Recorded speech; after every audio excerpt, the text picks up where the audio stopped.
everybody, welcome back to the dumbest modeling channel on all of YouTube, Pit Stain Hobbies. I'm your official member of Q Branch here, Ian, and we got pack 2 of the No Time to Die Aston Martin DB5 in yesterday from Agora Models. Thank you very much. Their deliveries have been nice and consistent. The transit times are not bad, you know, a few days here, a few days there. So we already did pack 1. I fixed the door when I was doing a live stream. Wayne covers it. It's a very brief thing. You have to take the door back apart, flip over the hinge, screw it back together. No big deal. But he does go over that. So if you want to see that on video, I would go check that out. We've got a whole bunch of packs here because that's how Agora rolls. They just send you a box of parts. You don't get 4 stages. You get a pack. I like it. I like it. Okay, so this is going to be stage 8. We're going to start with building the cylinder heads on this beautiful Aston Martin inline 6 engine, dual overhead cam. Pretty advanced tech when it came out. Let's put that parts pack over here. All these parts are beautiful. It's like a little tray of jewelry. Very nice. Nice indeed. Okay. Well, I'm going to get this box opened up, and I will be back in a sec. All right, well, we got our bits out, and the main central valley of the top of the engine here is a nice chunky piece of die-cast metal. Nice paint finish on it, looks good. And we got to start with a cam cover here. We want the one marked R for right, and we're going to take this little doohickey. Get your tweezers to get your doohickeys out of the tray. Alternatively, you could just dip the tray upside down and go with the chaos method. I love that. And we're going to put that little guy in there and probably throw a PS01 screw in there. And we're going to do the same on the left cam cover with this pipe, with the shorter pipe. All right, I'm going to get those screws in, and I'll be right back. Okay, well, we got our little cam cover pipes on both sides, the right and the left. We'll put those over there. Now, this is baller. They did not need to give you camshafts. Like, that's crazy. Like, that's cool. It's very cool. We're just going to shove the right camshaft. It is marked R into the right side. I'm going to shove the left camshaft into the left side like so. So these little pegs are sticking up. There's 2 pegs sticking up on each one. That's just cool. That is just sweet. I like that. Then we're going to take our cam covers and we're going to put those pegs into those 2 holes and just push those down. Do we want to glue these? Wait a second. 1 second. 1 moment, please. Well, yeah, they just press into place, and they do fit nicely, nice and solid. So you get a nice little click out of that. There we go. Now we're going to build ourselves a little oil filler cap. We're going to go gangsta there and just roll all the parts out willy-nilly. Not really willy-nilly. And just shove this little oil cap together. It only goes together one way. Easy squeezy. And shoves into that center slot right there. And there we go. Let's see. There we are. Nice little oil filler cap. And we're just going to go ahead and throw these little guys on here. These are both identical. And they both go on just like that. Right in there. Nice snug fit. They're not going anywhere. Good. Very nice. Okay. So now we're going to put that aside. We need stage 9. I'll be right back. Okay, here's stage 9. While I'm slicing this open, you should go click on the link below to check out the DB5. Speaking of that, speaking of James Bond, Agora just announced they're doing the frickin' Lotus Submarine. Oh my God. Very cool car. I saw that in person at the Peterson Automotive Museum in Los Angeles a little over a year ago. And, oh, it's a sight to behold. I am sitting here with bated breath, hoping hoping beyond hope, they do the V8 Vantage. Oh my God. That is, oh, it's like a Aston Martin had a love child with a Mustang GT500 from, Super Snake Shelby. Oh, I just love the James Bond cars. Either way, we're gonna cut out 6 spark plugs here. I'm gonna do the first for you.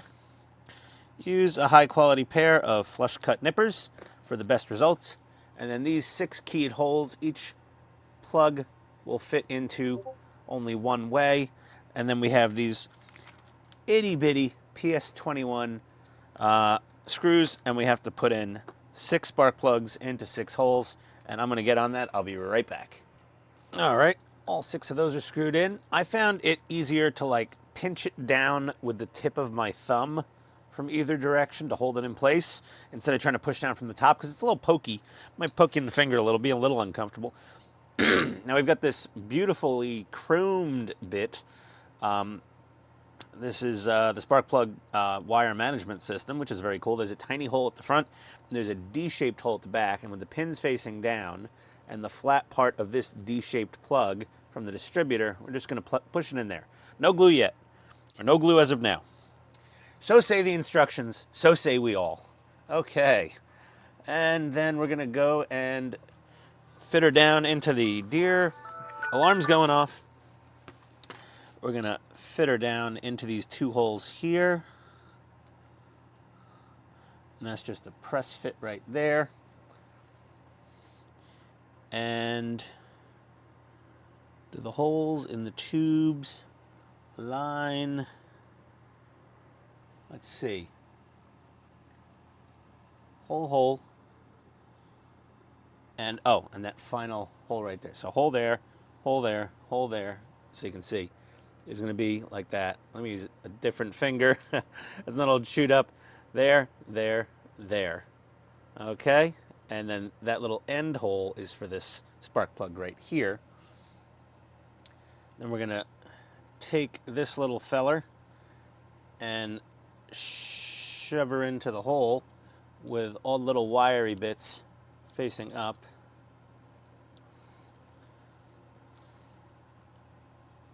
Nice click. Woo! Had me sweating for a second there.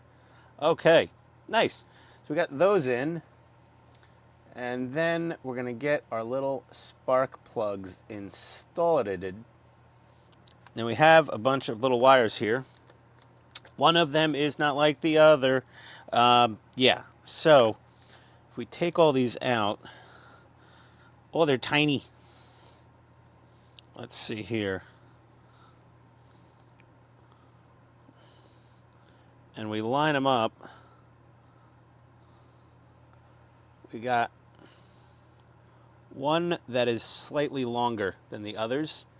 So we're going to take this longer one, put those back on the tablet, and kind of pre-bend it.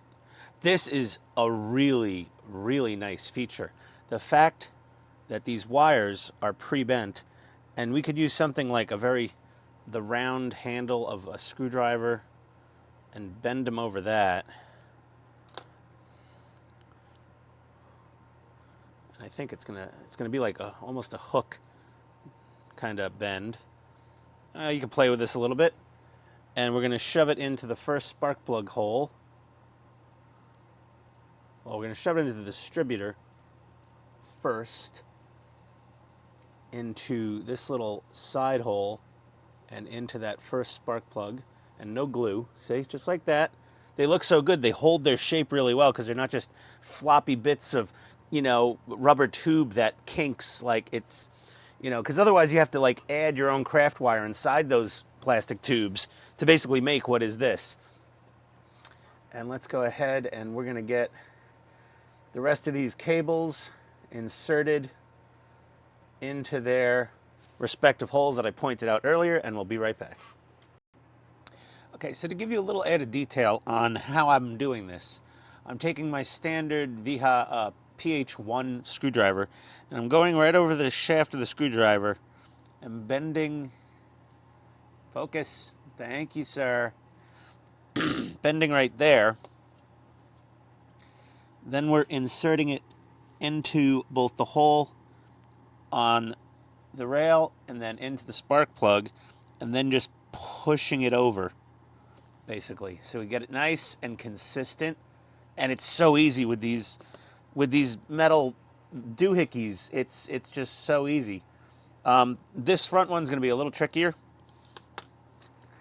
I'm going to use a smaller screwdriver to kind of, let's see, corkscrew it, sort of. I think that's going to work. And we're going to push it, get back here. We're going to push it into the hole there. And then we're going to take our tweezers and we're going to coax it into that little front hole there. And look at how nice that looks. That looks amazing. The pre-wired distributor is utterly fantastic. Killer feature right there. Thank you, Agora. And those spark plug wires are just, they're a dream to work with. I mean, every time you have to work with these stupid little rubber tubes on a part work, you know, from 10 years ago or whenever it was designed, this is so much better. It's just so much better. Okay, enough of me lip flapping. So we got that done. Installing, yes, that's done now. We're going to go on to 10. Building the carburetors. Ooh, we got to build a pair of SU carbs. Nice. I believe they were SU carbs. Correct me if I'm wrong. I'm pretty sure that's what Aston Martin was using back then. Not Webers or something. SUs. I watched a lot of Wheeler Dealers back in the day. We got some, okay, cool. This is a nice little part here. It's got little painted on like rubber hoses with clamps in there.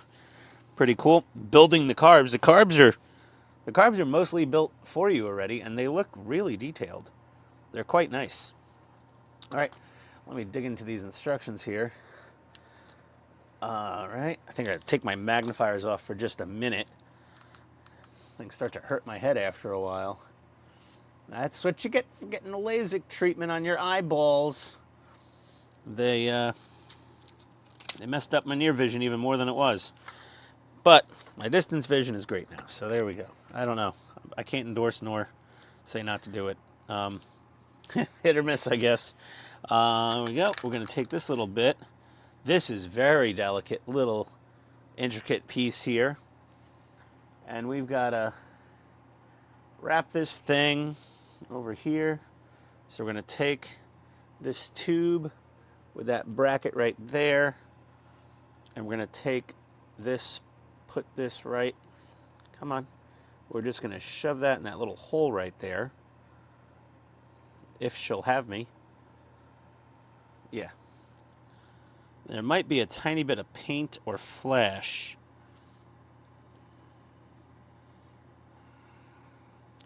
in the way. I'm gonna grab my tweezers. I'll be back in 1 second.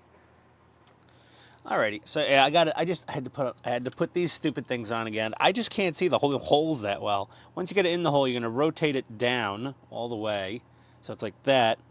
Then you're gonna take this little front part out of your parts pack, and you're gonna get it onto both this upper little shaft here and this lower hole, and just push them into place. And all those bottom pins should all align. And then this will bolt on, well, squeeze onto this. So we take our 3 carbies and we're gonna put it right in here.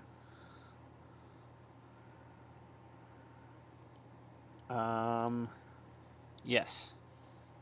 I'm gonna put it right into here like so. 1, 2, 3, there's the holes. Everything's in place. Okay, so the main fuel line is in place along with the throttle linkages, and they line up really well. They look good. Yeah. That looks nice. I like that. It's pretty slick. And now we're going to put this final little bit of plastic on here. And this little tiny thing will go right into this tiny little hole, right? Yeah. Just like that. Flip it over, and a single PSO1 screw will go in the back, in the middle hole right there. Be right back. Once again, I am being impressed with the little details of the build of this thing. Is we do have a fuel pipe to put on, and it is a hollow tube. But check this out. It is silicone rubber, and it does not kink like the old crappy plastic tubes. Oh my God, hold on a second. I'll be right back. Well, I really don't edit much, and that proves it. The wife's on the way home from a holiday party she was at. She'll be back in about 15 minutes. But I was saying how nice this tube is because it really doesn't kink very easily. That's awesome. On to stage 11. We're going to fit the carburetors onto the cylinder head. Let me grab that baggie. Oh, another heavy piece of metal. Very nice. In this pack too, we're basically going to build the entire, I think, engine and transmission. So that's cool.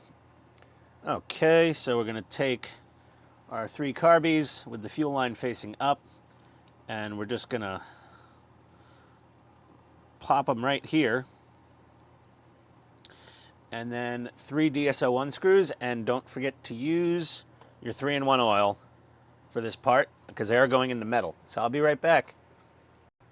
Okay, well, after we lubed all our screws properly and installed them, we got that. And now we're on to stage 12, is we're going to attach the exhaust manifolds and more assembling of the cylinder head. I mean, overall, I mean, that's kind of what we're working on here the whole time. I like the black packaging. It's a nice little touch.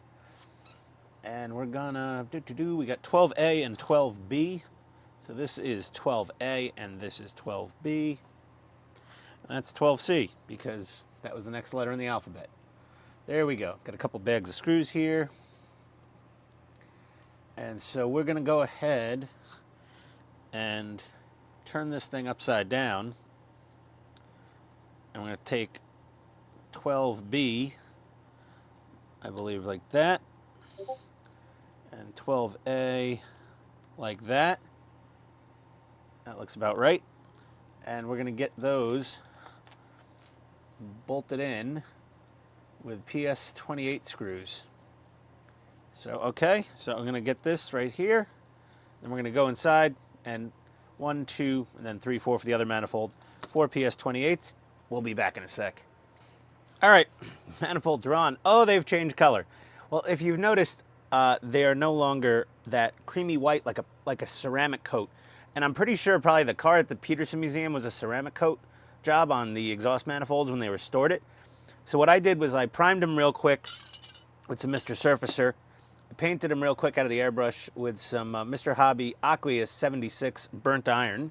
Seems like a proper color choice. And I just dabbed a little silver Sharpie on the bolt heads. And that's what you have there. And I couldn't leave the intake manifolds alone. So I just dabbed the top of the bolts. Okay, just the tops of the bolts with this Gundam marker, Gun Metallic GM22. They come in sets like this, or you could probably get them individual.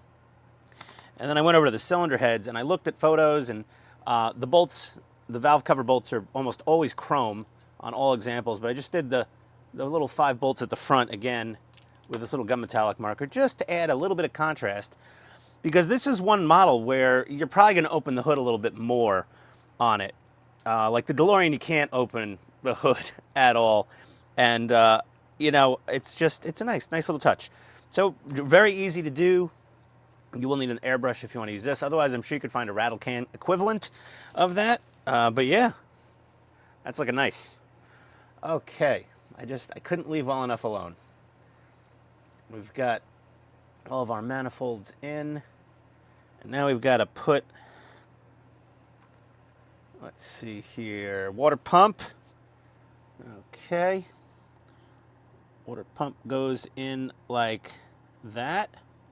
And I dab the bolts on the water pump as well, just very, very quickly. And we're going to put a DS01 screw into that water pump, and we'll be right back. I didn't mention I did matte clear the exhaust manifolds. Just I didn't go over that. Now we're going to take this bottom part with your carbs facing this way. I'm going to take the top right here, plop her right down on top, and then 2 DS01 screws in there, and they are going into metal, so 3-in-1 oil. We'll be right back. Alrighty, well, stage 13. We're going to fit the put together the alternator pulleys distribution cover. Let's get all our little parts out of here. Quite a few little bits. A little rubber band. Oh, I wasn't expecting that to be metal. But it is, and it's quite nice. I'm going to just tap the tips of all these little bolts with my little metallic marker here. I wish Sharpie made a gunmetal, because their stuff dries a lot quicker than these. But I'll be right back. All right, so we're going to take our little alternator body here. I'm going to take this little little alternator, the fan basically, and throw it right in the front there, aligned with the key. Squeeze it together. It's a nice tight fit. And on the back of the alternator, we got the 2 holes here. We got the pin in that hole on this bracket. We're just going to shove them together and then throw a PSO2 screw in there. I'll be right back with that done. Alrighty, now we're going to take our little alternator pulley. It's just a simple press fit there. And then we're going to take this other pulley. We're going to take that base part,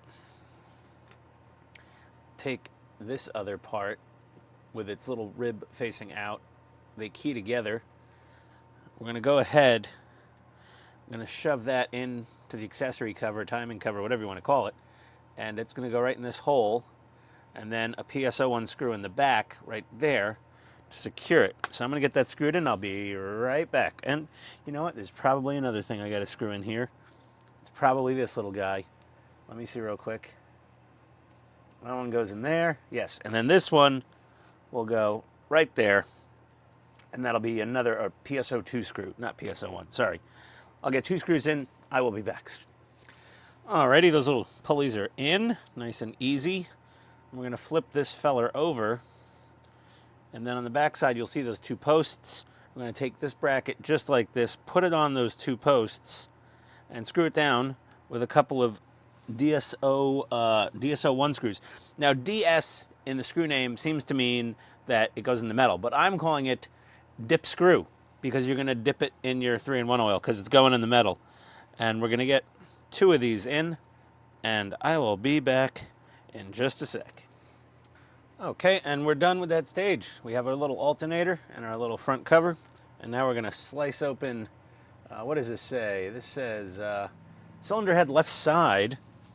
So this might not be the complete engine down to the oil pan tonight. Maybe it will be. I don't know.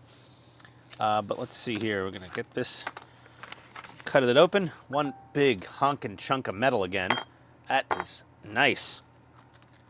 And some itty-bitty DS08 screws and some way less itty-bitty DS25 screws. All right, let's get our packaging. We've double-checked there's nothing else in there.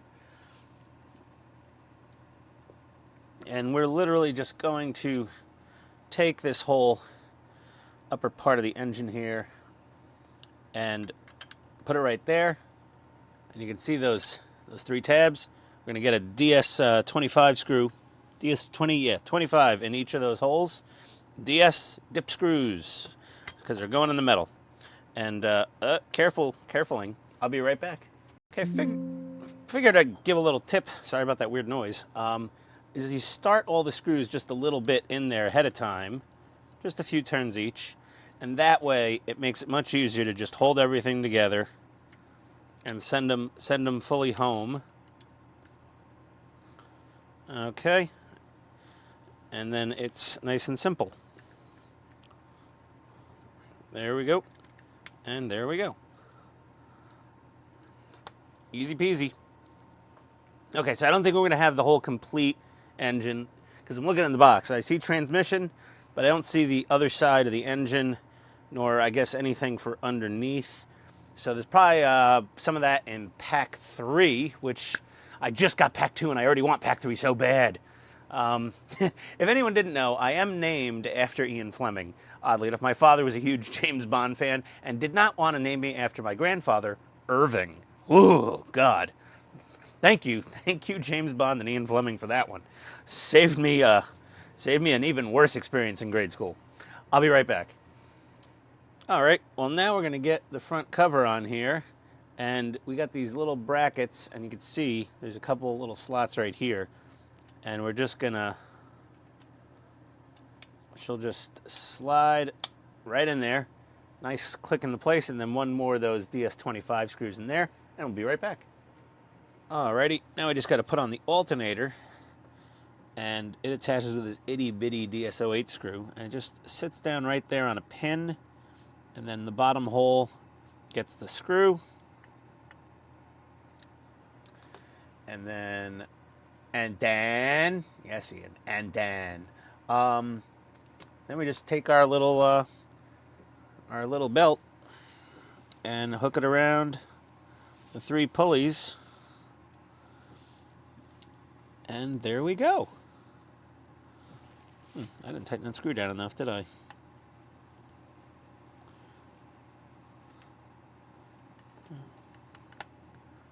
Let's see. A little tighter. There we go. Perfect. So there we go. All right. And that's it for stage 14. It's looking really sick. Yeah, that's nice. This is a lot nicer than the DeLorean engine I built. It might be. I think I like this better than the engine for the Ecto 1 even. And that's Ecto 1, but you know, it was just a Cadillac. It wasn't a flagship Aston Martin. So now we've got the last stage in this parts pack is 15, and it is the gearbox. There we go. Let's make sure they're not hiding any screws in there. All right. Ooh, more metal. I feel this car is going to be pretty heavy when it's done, because we got more big die-cast metal chonkers right here. And it looks like an oil pan or something for the engine, and a few more bags of screws. So we'll be right back with this, with the final stage here. I just got to read the instructions so I don't look like a total moron while doing this. BRB. All right, so we're going to take this side of the gearbox, and we're going to take the oil pan, and I already put 2 PS28 screws in there, threaded in about 3.5, 4 turns, somewhere that, just to make it easier. I've learned that trick after building a couple of these part works, that if it's like a slide-on type of thing, pre-thread the screws if possible, and it'll make your life easier. So now that's in there. Oh. It's in there, but it's not the firmest thing. It'll get held in properly when we put the other half of the gearbox on, which is happening now. Now. Okay, we're going to snap those together, and now that thing ain't going nowhere, and we're going to get 2 DS01 screws into these 2 holes with a little 3-in-1 oil on the tips. BRB. Alrighty. Take the transmission this way, put this plate on there, 2 more DS01 screws go in these 2 holes here, and we'll be right back. Alrighty then. Now we're going to take our gearbox assembly, and we are just going to drop it into these 2 slots here. Throw in our DS25 screw. There we go. And there we are. You're all done with pack 2. I could keep going. This engine's really fun to build. It's really nice. It goes together really well. It looks really nice. I couldn't help myself. I did paint those exhaust manifolds from the like white ceramic coat finish they had, or ivory. I would say ivory. Just to Mr. Hobby burnt iron, and I just tapped a couple of the bolts with a a gray paint pen. Not much, just little bits here and there. Assuming that's where the gear shift will go, or the levers or whatever. But yeah, looks really nice. If anyone is interested in building this model, you could go to the link below and go to Agora Models and sign up for it. Hey, like, subscribe, comment, and you can check out my Amazon link below to all my shopping lists that I have for all the stuff that's adorning the chaos that is my workbench. And I just got 2 new screwdrivers to work on Agora's other part work, the Optimus Prime, using my little P0, Phillips Zero Weha on some of that super tough fiber reinforced plastic they have is a little rough on the hands. So I got both a Vessel from Japan and a Weha from Germany, PH0 kind of chubbier handled rubber gripped screwdrivers. They're get a little more prise on them, fills the hand a little more. So that may make that easier going. Stay tuned for more of the Optimus Prime on my channel, as well as the A6M0 fighter, which is a sick model in its own right. That thing's very cool. Optimus Prime is going to be huge and glorious and amazing. And they just announced the submarine. It's like I gotta quit my job. I just I won't have time to build all these. No, we could squeeze in a couple more for sure. That being said, thank you for coming, and we'll see you next time on the Dumbest Modeling channel on all of YouTube. Adios, everybody.